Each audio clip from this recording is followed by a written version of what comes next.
Jai Radha Madhava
Swami Prabhupada ki jai.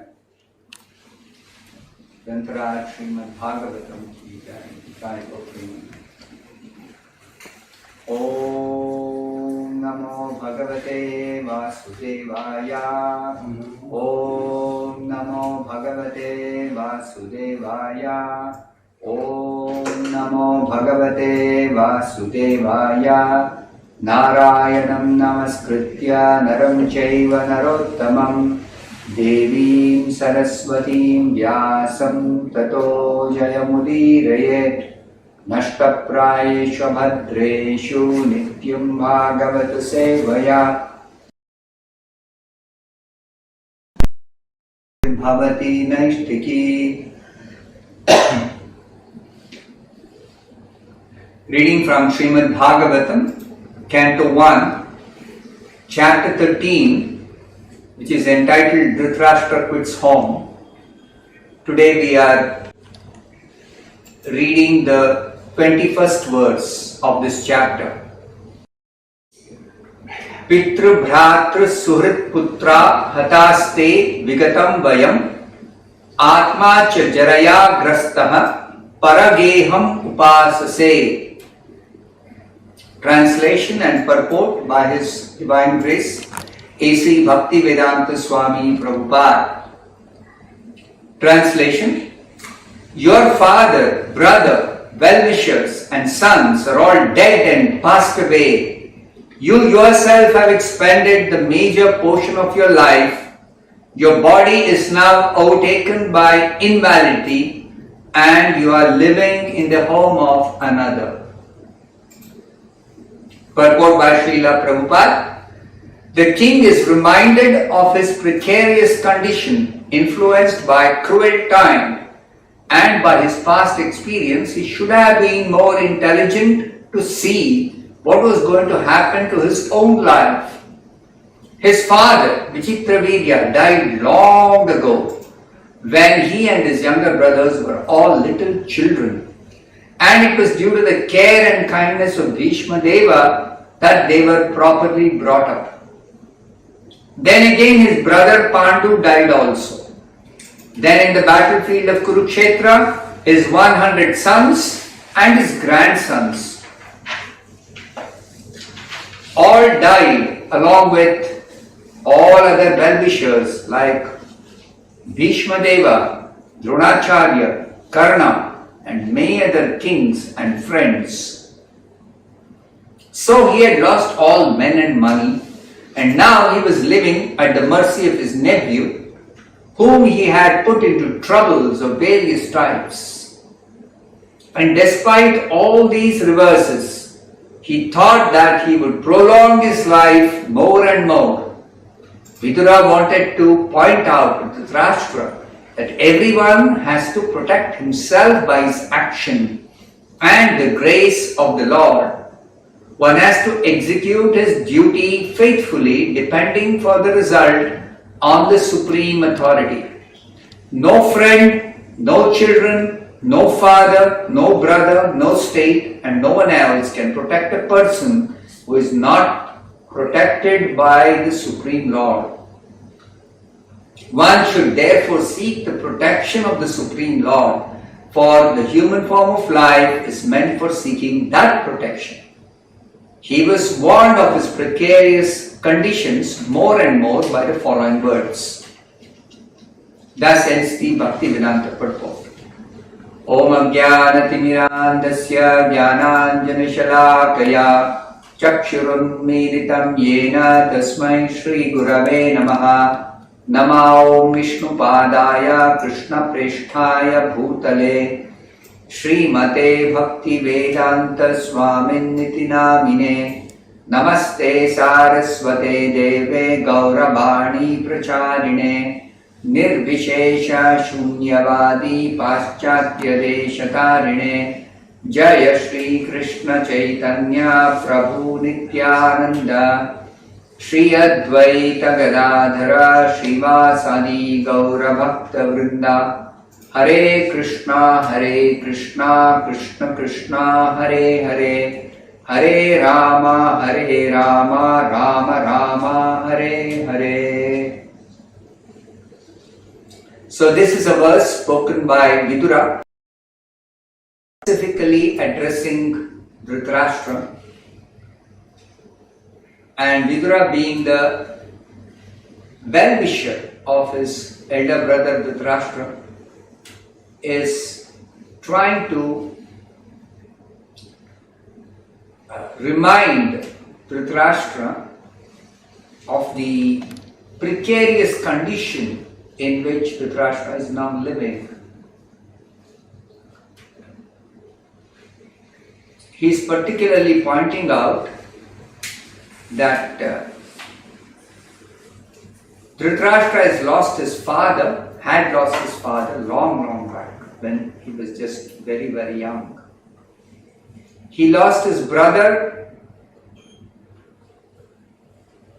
because the brother also died untimely, and then his well-wishers and sons, including his grandsons, are all dead and gone in the battle of Kurukshetra. Then as far as his own personal body is concerned, his body has become old. He is now overtaken by invalidity. When the scriptures say that old age is one of the fundamental miseries, what should be understood is, how is old age a misery? The misery in old age is due to this invalidity. Invalidity means the body no longer works the same way it had been working when a person was young. The senses lose their strength. So sensual strength is reduced. The body becomes weak, and there are so many complications that could affect the normal functioning of this body. The digestion becomes weak. In so many ways, the body becomes extremely difficult to live in. So that is exactly what is called as invalidity due to old age. And one more point that Vidura is pointing out to Dhritarashtra: don't forget that you are living in another person's home. It's no longer your own home. Why? Because Dhritarashtra was the caretaker king and he was enjoying life in the palace, even though he was not eligible to be the king. He was given charge of ruling till after his brother passed away, Pandu passed away, and Yudhishthira, the eldest son of Pandu, who was the one who was supposed to take charge of ruling, he was not yet a major. He was still very, very young. So, for the time being, Bhishma appointed Dhritarashtra as the caretaker king in the Kuru dynasty. So there was a time when Dhritarashtra was the king, the emperor of the world. But especially after the battle of Kurukshetra, Dhritarashtra lost everything. He lost the kingdom, he lost his sons, he lost his well-wishers, and therefore he is now living in the house of his nephew Yudhishthira and the Pandavas. Now, Yudhishthira had been very kind to Dhritarashtra and all the Kauravas. Even now, after the battle of Kurukshetra, Yudhishthira continued to be gracious and kind to his uncle. But what was Dhritarashtra's treatment of the Pandavas when they were under his care? That is being pointed out in the purport, that Dhritarashtra actually had put the Pandavas into various kinds of troubles when they were living in his care. This was due to Dhritarashtra's ambition to somehow retain the kingdom. Somehow he wanted the Pandavas to be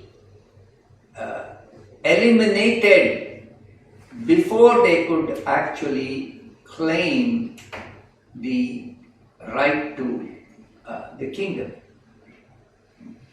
So, along with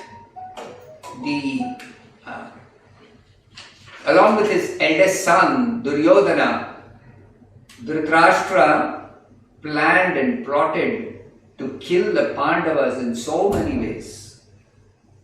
And finally, when he was really unsuccessful in retaining his kingdom after the battle of Kurukshetra, he still was hoping somehow to prolong his life and live comfortably at the mercy of Yudhishthira. So this attitude towards life in general, and particularly this desire to prolong one's life even after old age has overtaken one's body. This is actually a big mistake that people generally do while living in this world. It is actually a very, very precarious condition that people live in this world, particularly when they are very, very materialistic. Material existence means it is a very precarious condition of existence. The Bhagavad Gita describes material existence as Jiva Bhuta existence. Jiva Bhuta means we, the living beings who are completely spiritual by nature. We are spirit soul, we are not the body. So our existence should be spiritual existence. But due to our own foolishness of trying to be independent and consequently being forgetful of Krishna, and therefore giving up spiritual existence and embracing this material existence, life in the material world, we are simply engaged in a hard struggle for existence. This is described in the Bhagavad Gita in two different places. In the 7th chapter, Krishna says, Apareyam itastu anyam prakritim vidhi me param jiva bhutam mahabaho yayedam dharyate jagat. The living being is actually belonging to the superior energy, the spiritual energy. Prakritim vidhi me param, the superior energy, the spiritual energy. Whereas this material world is inferior energy, apareyam. The material world consisting of the 8 elements, made up of gross and subtle matter, is inferior energy. Why? Because it lacks consciousness. And the living being is superior energy because by nature, living entities are spiritual, and spiritual nature means conscious beings. Therefore, superior. But one point Krishna makes it very clear: Yaya idam dharyate jagat. They are somehow living in this world, engaged in a struggle for existence. They are somehow engaged in survival. Why? Why does Krishna say this? That is explained in the 15th chapter. Mamaivamsho jiva loke jiva bhuta sanatanaha.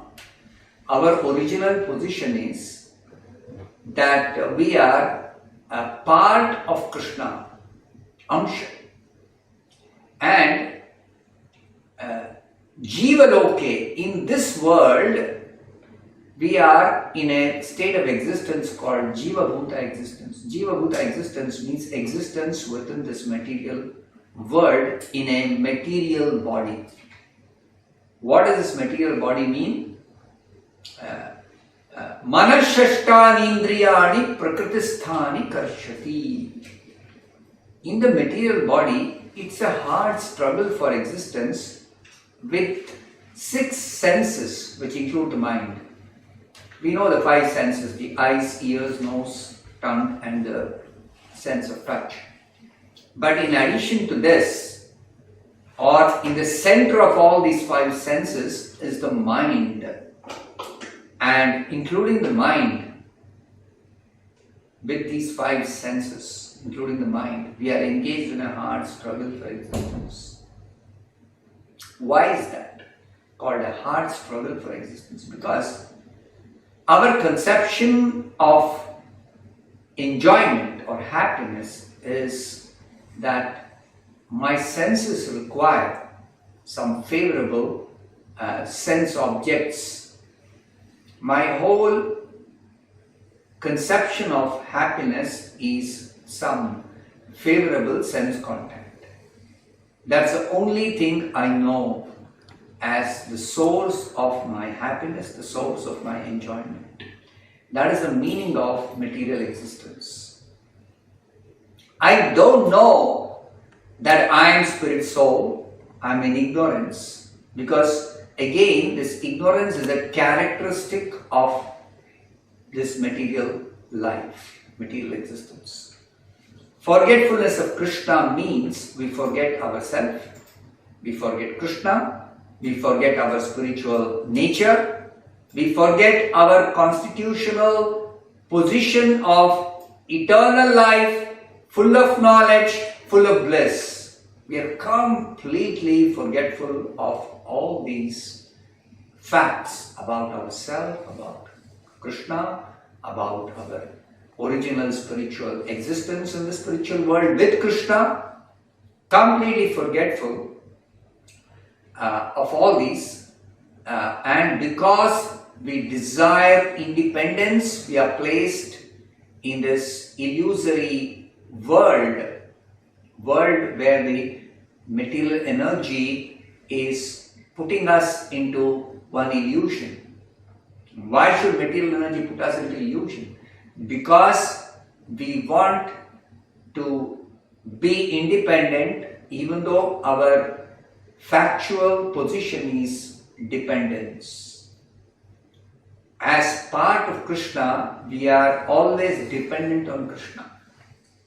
And Krishna very happily maintains us in a very nice way in the spiritual world with love and care. But foolishly desiring independence, we are putting ourselves in this material existence out of our own choice, not because Krishna wants to place us here. No, Krishna does not want. We are actually insisting, we are very, very adamant about our independent, so-called independent existence. But even in this material world, Krishna is the maintainer of everyone, and Krishna provides. But this material world, whatever is provided is just for some bare minimum maintenance in this material body. Why this material body? Because this material body gives us a false sense of independence, which is not actually our actual position.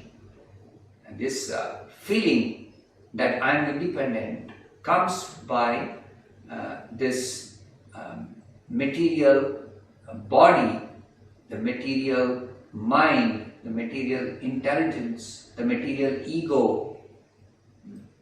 Our false identity, I am this body, and everything that is connected with this body is mine, I and mine. This sense of false sense of independence, aham mameti, is the essence of material existence.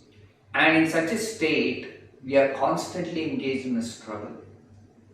Why struggle? Because having forgotten our spiritual nature, our spiritual existence, in this material existence, we are forced to work even for our basic needs. Contrast this with the spiritual world where nobody has to work, where everything is provided just by your desiring to have something. Just by your desire, you can have whatever you want. That is spiritual life, that is spiritual existence. Under the complete loving care of Krishna, who is the Supreme Lord, who is the Supreme Controller, who is the Supreme Proprietor of everything. So Krishna has made this arrangement in the spiritual world for all of us. But if we want to be independent, and that's because primarily we are envious of Krishna. Why should Krishna be the supreme controller? Why should he be the Lord? I want to be the Lord. I want to take Krishna's position. This is the foolishness. What is my position? I am a very, very, very, very, very tiny, insignificant part of Krishna. So how can a very, very, very tiny part, insignificant part? Now how many such insignificant parts are there who are all parts of Krishna? Millions, billions, countless living beings are there. So all of them are meant to live with Krishna under Krishna's loving care. That is their actual position, every living being.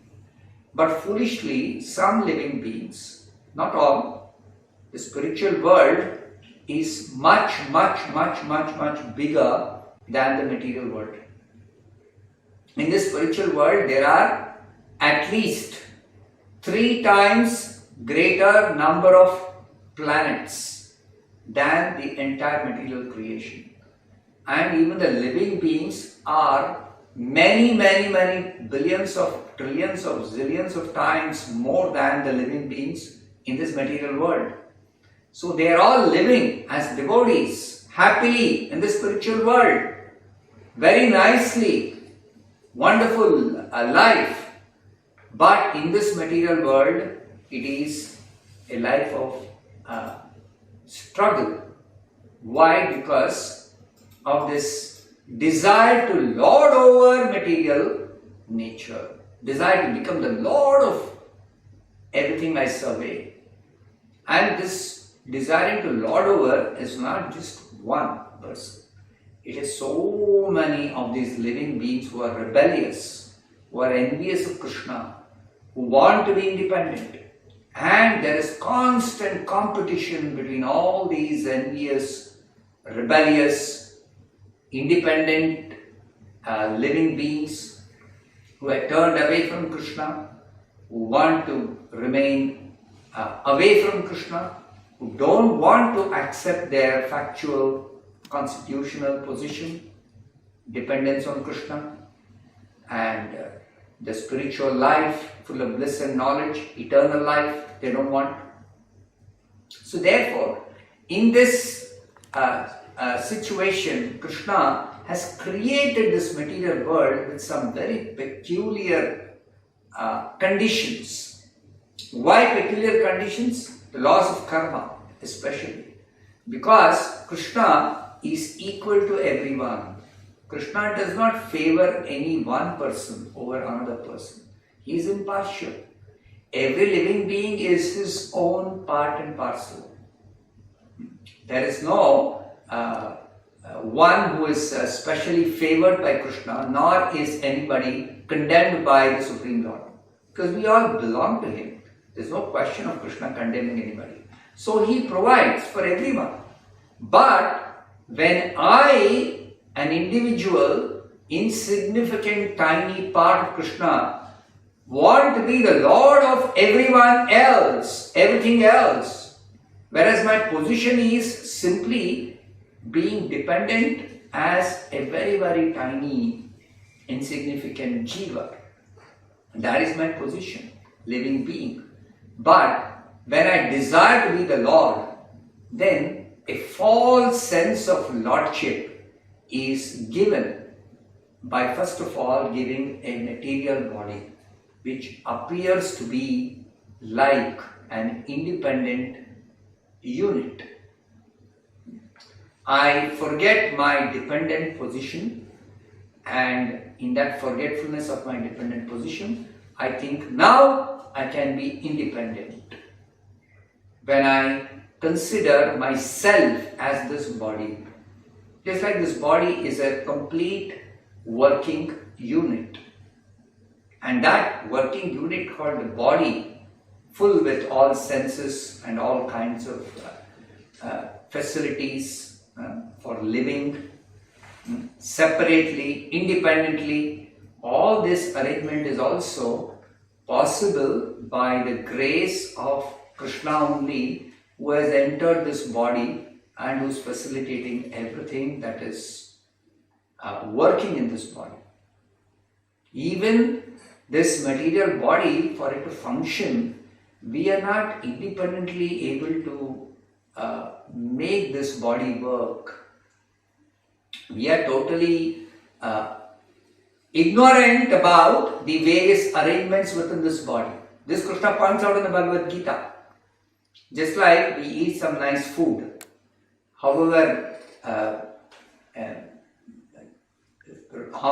much we may take care to eat some healthy food or even something which is very relishable, something which is very nice, but ultimately, unless the food is digested, you are going to fall sick. You are going to be having so much of inconvenience. So, who is digesting the food inside your stomach? Krishna says in the Bhagavad Gita, Aham Vaishwanaro Bhutva Praniyam Deham Ashritaha Pranapana Samayukta Pachamyannam Chaturvidham. Krishna says, I digest the food that you eat in your belly by being present in your belly as the fire of digestion, Vaishwanara. This whole body, which is like a machine, is functioning because of the pranavayu circulation, the life air which is circulating. That life air circulation is due to the presence of Krishna as the super soul, as the Paramatma. And as soon as Paramatma leaves this body, which is what happens at the time of death, the prana also leaves this body. When the prana leaves this body will not function anymore. The eyes we cannot use for seeing, the ears cannot hear. So then, when this body no longer is going to function as a complete system, then even I have to leave the body. I, the spirit soul, the resident of this body, I also have to leave the body. You see how we are completely dependent upon Krishna even within this material world, even in this body, which apparently looks like it is independently functioning. So this ignorance, due to this material existence, there is ignorance. Who I am, what is my present condition, what is my material existence, how I am dependent, even though I like to be independent, I want to declare that I am independent. But actually the fact is, we are always eternally dependent and always dependent on Krishna, not on anybody else or anything else. It looks like sometimes that somebody may, in a sober way, consider what is my actual position and may think, oh, I am dependent on so many others. But actually, even those others who may seem to be our well-wishers, people who actually support our life in this world, actually even they are not ultimately independent. It is Krishna only, through various instruments, is actually maintaining us. Krishna does not directly become visible in our material life, but he is in the background. According to his direction, the whole material world is working. The material nature itself is working according to his direction. And every person is able to function because of Krishna being present in their heart as the super soul. So even if we consider somebody else is helping me, that somebody else is able to help only because of Krishna. So ultimately, we are completely dependent on Krishna in any condition of existence.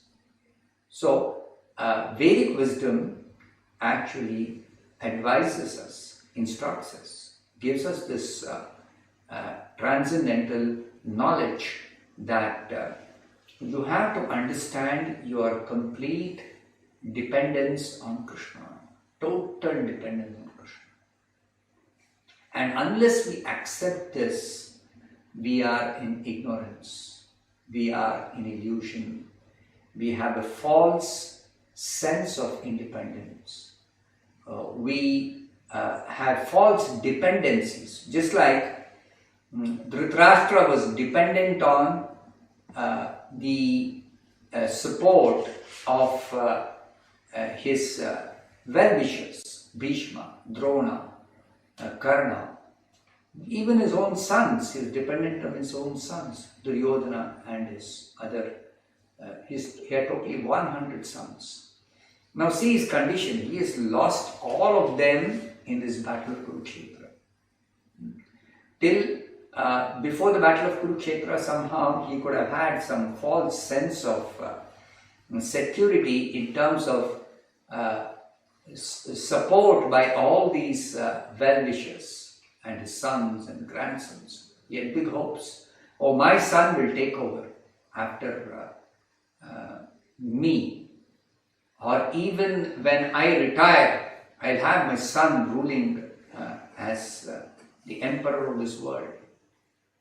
But actually, he lost his all his 100 sons, he lost all his grandsons, he lost his well-wishers. Now, what is his condition? He's totally dependent, has become totally dependent. But even in this condition, because he had a very kind and gracious nephew, Yudhishthira was doing his duty, and Yudhishthira was a very merciful, compassionate, kind well-wisher. So Yudhishthira was doing his duty of giving nice support to Dhritarashtra in his old age. But instead of taking advantage of this situation to practice spiritual life, which is the prime necessity for every human being at least, Dhritarashtra was completely neglectful of this spiritual reality. And he was simply living a materialistic life. And that is what Vidura is pointing out. This materialistic life is very, very dangerous. Why is it dangerous? Because suddenly death will come and then everything will be taken away. Krishna warns us of this in the Bhagavad Gita. Mrityu sarvaharashchaham. As a death I come and take away everything that one may have. In the course of living in this body, in this life, we try to secure ourselves in so many material ways. Just like people work hard and try to earn money and build a good bank balance. So in my old age, when I am not able to work and earn money, and then I have sufficient savings to take care of myself. Then they have property. They have a nice house, my own house. And then they have built a network of relatives, friends, and so many well-wishers. And they think that in this network of so many people, they can live very nicely, very happily, very comfortably, very secure way. But as Srila Prabhupada points out in this purport, no father, no friend, no brother, no state, no one else can protect a person who is not protected by the Supreme Lord. So ultimately, protection is only possible to be given by the Supreme Lord. Now, Krishna declares in the Bhagavad Gita that he is the topmost well-wisher of every living being. Suhridam sarva bhutanam. Now, if Krishna is the topmost well-wisher, why would he not protect the living being or any person of whom he is claiming in the Bhagavad Gita, I am your topmost well-wisher. I am the topmost well-wisher of everyone. Then why would Krishna not give protection? Because Prabhupada is telling, if one is not protected by Supreme Lord, then no one else can protect him. So why would Krishna not protect us? So we have to understand that Krishna's protection is according to a certain reality, spiritual reality, which we first of all have to accept and understand and actually live on the foundation or understanding of this spiritual reality. First of all, we should understand, I am not this body. So this bodily existence is not my real existence. And falsely, if I think in terms of body, because I want to be independent, because I am forgetful of who I am, because I am forgetful of Krishna, because I am forgetful of my spiritual nature, then that is false existence. So to remind us about this false existence, Krishna has made this arrangement that while we are in this body, whatever minimum basic necessities of this body, Krishna has provided. It's not just that human beings are living in a particular material body. Even the animals, they are also living. Whatever form of body they may have, whatever condition they may be living, they are being sustained by Krishna. Krishna is present in the as Paramatma in the heart of all the other living beings, other creatures, other forms of life. As Paramatma, he has entered into everyone's heart. And he is maintaining, he is supporting, he is sustaining. Only he can sustain, nobody else can sustain that life in any body. Only he can sustain. So, he is actually sustaining. But in the human form of life, he has given us developed intelligence to inquire. You see, this developed intelligence to inquire is characteristic of human life that we can easily understand when a child is born. When it is born immediately as an infant, it cannot speak. So its language is crying. So it asks for whatever it wants simply by crying. So the mother being very kind, this is also Krishna's arrangement, that there is a mother to take care of an infant which can't even express itself in its infancy. So till it develops its ability to speak. And the moment a child starts speaking, every parent has this experience that the child starts asking so many questions. And sometimes the parents, they become very, very tired or exasperated that I can't keep on answering question after question. So they'll tell the child, just shut up and sit down. I cannot keep on answering everything. You will know about it when you grow up. Now you don't ask all these questions.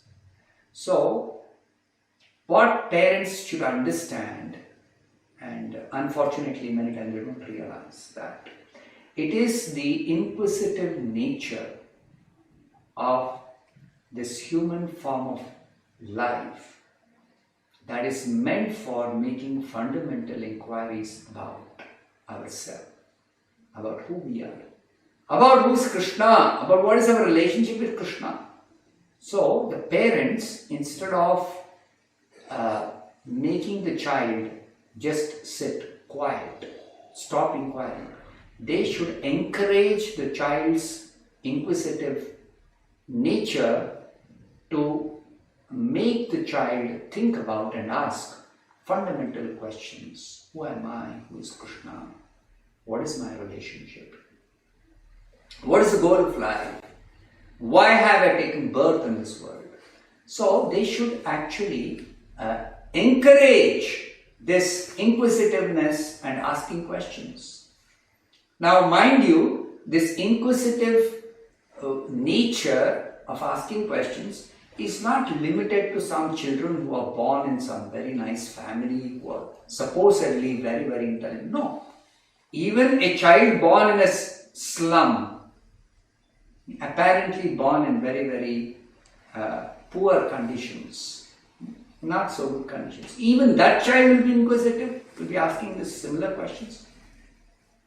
So it is not anything only for this inquisitive way of asking questions, not limited to only some very intelligent kids. No, it is for every child, every human being. It is meant for every human being. Please note that animals and lower creatures, even though we think that they are dumb and they're foolish, no, they have also got the ability to ask questions. But because they don't have developed consciousness, their questions are limited to asking where is food, where is shelter, where is some facility for some sense pleasure, where is some security, eating, sleeping, mating, defending. These are the only range of activities for all lower creatures, whether they are infants or they are grown up or they are old or they are powerful or they are strong or they are weak, whatever species, whatever type of creature, subhuman species are all limited to this range of 4 kinds of activities. So human being has got a 5th activity, that is called dharma, that is called inquiring about spiritual subject matter, Brahma Jignasa. And the parents should encourage the child to inquire about the spiritual subject matter. So, instead of simply telling some fairy tales to children, parents should tell stories from the scriptures, from the Mahabharata, from the Ramayana, from the Bhagavatam, about Krishna, about Rama, about great devotees. The child has got the tendency to hear stories. So the parent should tell stories from such literature. The child has got inquisitiveness about its origin. So the parents should actually educate the child about the real origin, that you, I, every one of us belong to Krishna. Krishna is our source. That's what Krishna teaches in the Bhagavad Gita. Ham sarvasya prabhavo. See, everything that is reality of the truth is explained in the Vedic literature, but in a concise way, Krishna is explaining that in the Bhagavad Gita. So, if the parents themselves are not aware of these realities, then how can they educate the child? So, Prahlad Maharaj says that unfortunately in this material world, because of a materialistic way of life, materialistic people, they do not know that their prime self-interest is Krishna or Vishnu. Nate viduhu swarthagatim hi Vishnu. Durashaya ye bahirarthamaninaha. Because they have got this materialistic attitude of life. They are hoping against hope to enjoy life in a materialistic way. Bahirarthamanina. They've accepted this material world to be all in all. They're totally oblivious of the fact that this material world is simply a temporary creation for a higher purpose. And andhayatande upaniyamana. And unfortunately, most people, they follow a leader, and the followers and the leaders both are blind. The blind leading the blind. That is material way of life, materialistic way of life. Blind leaders leading other blind people. So, if somebody is blind, how can they lead anybody else? They themselves do not know the proper way. So, unfortunately, this is the situation. Just like parents, instead of encouraging the child to inquire or use its inquisitive nature to inquire about spiritual subject matter, they may at best inform the child or give the child education or knowledge about some material facts. Of course, that is also necessary for living in this world, but that's a very, very, very small portion of what education or what training or what culture should be imparted to a child or to anybody. The spiritual reality is the absolute necessity, is the ultimate necessity for everyone. So that is lost in a materialistic civilization. So Prahlad Maharaj, while instructing his classmates, he is telling that people are completely in ignorance, being carried away by the prospect of sense enjoyment, and because of that they have accepted a blind leader, and they are being misled, not led properly, they are being misled into ultimate failure. That is happening when death comes, and death is definitely going to come, even though we all know, just like Vidura is pointing out, the Trashka, you're forgetting that all your well-wishers, your father, your brother, everyone is dead, your sons, grandsons, everything dead and gone. You think you're going to live forever? Don't forget that you're also going to die. And what preparation have you made for this death?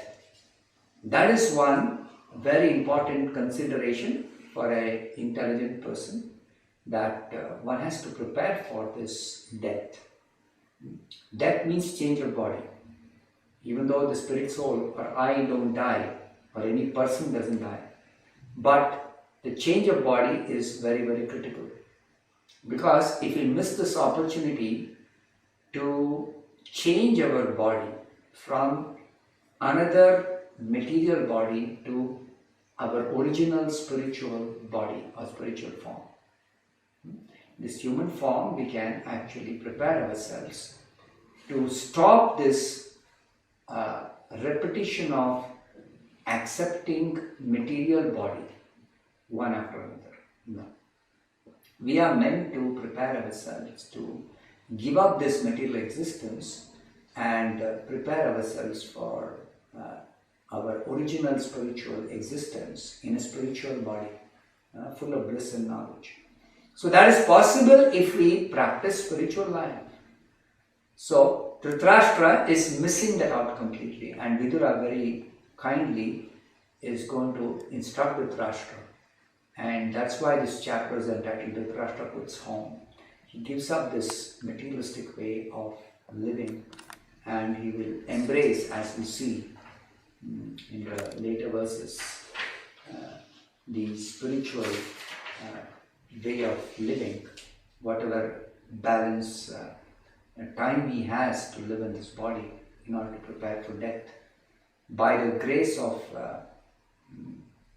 Vidura, Dhritarashtra is fortunate to be reminded, at least at the last stage of his life in this body. He is fortunate to be having a younger brother like Vidura, who is enlightened soul, who has come to save Dhritarashtra. So let's stop here. Thank you. Hare Krishna.